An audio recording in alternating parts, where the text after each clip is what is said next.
بسم اللہ الرحمن الرحیم۔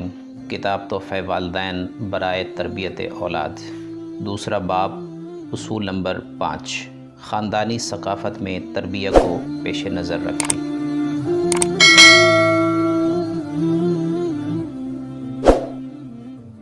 گھر یا خاندان یہ وہ مقام ہے جہاں ایک نسل ڈھل کر تیار ہو جاتی ہے۔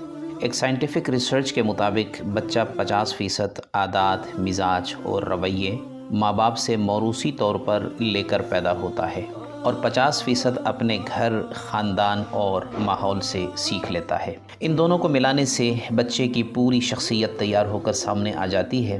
شخصیت بنانے والے یہ دونوں سانچے معیاری اور اعلیٰ درجے کے ہوں تو بچے کی شخصیت بھی اعلیٰ درجے کی بن جاتی ہے۔ لیکن ان دونوں میں سے کوئی ایک عنصر بھی کمزور ہو، اسی حساب سے بچے کی شخصیت میں کمی واقع ہو جاتی ہے۔ گھر اور خاندان کے ماحول کو بچے کی اچھی اور جامع تربیت کے لیے فرینڈلی یا تربیت دوست بنانا اس لیے بھی زیادہ اہم ہے کہ وہ خود ہمارے ہاتھ میں ہے اور ہم اسے اچھی طرح سے کر سکتے ہیں، جبکہ موروثی معاملہ قدرت کی طرف سے طے شدہ ہے جو ہمارے کنٹرول سے باہر ہے۔ کہا جاتا ہے کہ خدا کی طرف سے مقرر کردہ وہ اسکول جو آپ کے بچے کو بہترین تعلیم و تربیت فراہم کر سکتا ہے وہ خود آپ کی فیملی اور آپ کا خاندان ہے۔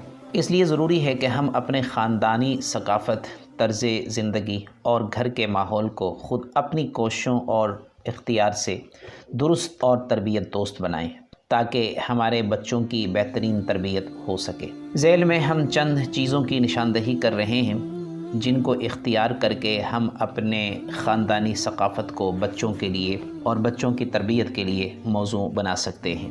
نمبر 1، زندگی میں سادگی کا پہلو حاوی رکھیں۔ تربیت دوست خاندانی ثقافت کا ایک اہم پہلو یہ ہے کہ گھر میں سادگی اور نفاست کو اختیار کیا جائے۔ آپ کا لائف اسٹائل اور آپ کی طرز زندگی آپ کی سادگی کا پتہ دیتی ہو۔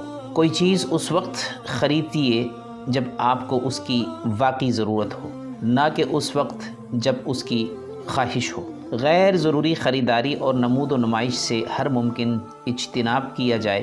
سادگی کی یہ قدر جب خاندانی ثقافت کا حصہ بن جاتی ہے اور گھر میں اسی ذہن کے مطابق بڑے چھوٹے عمل پیرا ہوتے ہیں تو اس قدر کی افزائش کے لیے کسی پر الگ سے زور دینے کی ضرورت نہیں پڑتی۔ بچپن سے ہی بچے اس بات کے عادی ہو جاتے ہیں کہ وہ اس وقت چیز کو خریدنے کا تقاضا کرتے ہیں جب واقعی اس کی ضرورت ہو، ورنہ اس کا تقاضا ہی نہیں کرتے۔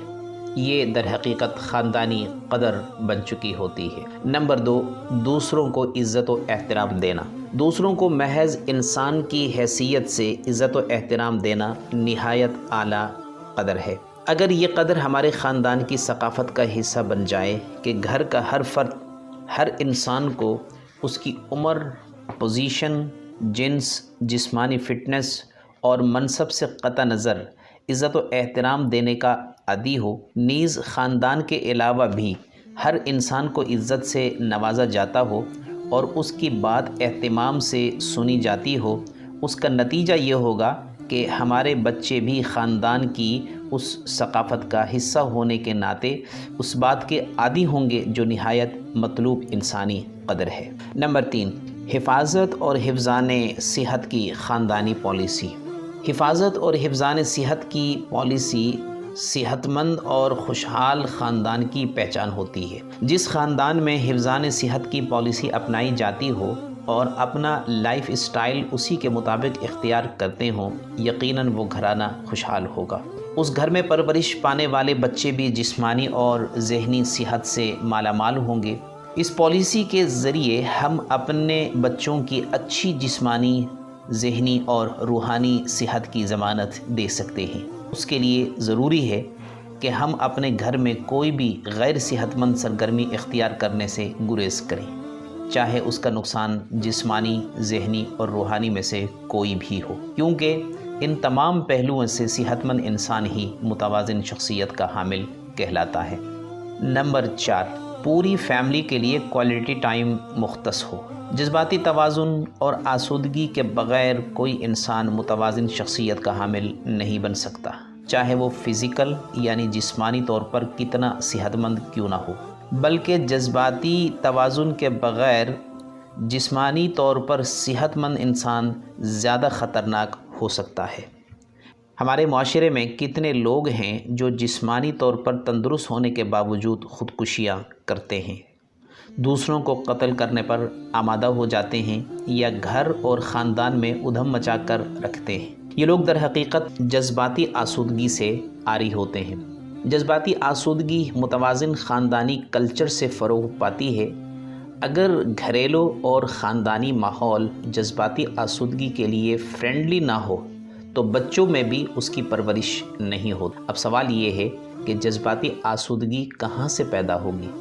گھریلو ماحول اور بچوں میں محبت، اپنائیت اور جذباتی آسودگی کو فروغ دینے کے لیے ضروری ہے کہ پورے گھرانے کے لیے فیملی شیئرنگ اور کوالٹی ٹائم مقرر ہو، جس میں فیملی کے تمام افراد روزانہ کی بنیاد پر ایک ساتھ بیٹھ سکیں اور خوشگوار ماحول میں باہمی دلچسپی کے موضوع پر گفتگو کر سکیں۔ اس کو فیملی شیئرنگ ٹائم یا کوالٹی ٹائم اس لیے کہا جاتا ہے کہ اس میں پورے گھر یا خاندان کے لوگ ایک ساتھ جمع ہو جاتے ہیں اور اپنائیت کے ساتھ ایک دوسرے سے گفتگو کرتے ہیں۔ اس میں بچے بڑے سبھی حصہ لیتے ہیں، دن میں گزرے واقعات کو ایک دوسرے سے شیئر کرتے ہیں، کچھ ہنسی مذاق، کچھ مکالمہ اور کچھ بات چیت ہوتی ہے۔ اس دوران کوشش ہونی چاہیے کہ اسکرین یعنی موبائل یا ٹی وی کو بالکل بند کر دیا جائے۔ اس کو کوالٹی ٹائم کا نام اس لیے دیا جاتا ہے کہ اس دوران کوئی بھی بھاری موضوع نہیں لیا جاتا، بلکہ ایسے موضوعات پر مکالمہ کیا جاتا ہے جو سب کے لیے دلچسپی کے حامل ہوں۔ کوالٹی ٹائم یا فیملی شیئرنگ ٹائم سے خاندان کے لوگ ایک دوسرے سے خوشگوار ماحول میں بات چیت کرتے ہیں، جس کے نتیجے میں جذباتی آسودگی کو فروغ ملتی ہے۔ یہ ٹائم رات کے کھانے کے بعد یا سپہر کھانے کے بعد، چائے کے بعد 1 گھنٹے کے لیے مقرر کیا جا سکتا ہے۔ گھر کے لیے مقصدیت سے بھرپور پرلطف سرگرمیاں مقرر ہوں۔ گھر کے ہر فرد کے لیے مقصدیت سے بھرپور انجوائمنٹ کے لیے کچھ سرگرمیاں ایک محدود وقت کے لیے مقرر ہونی چاہیے۔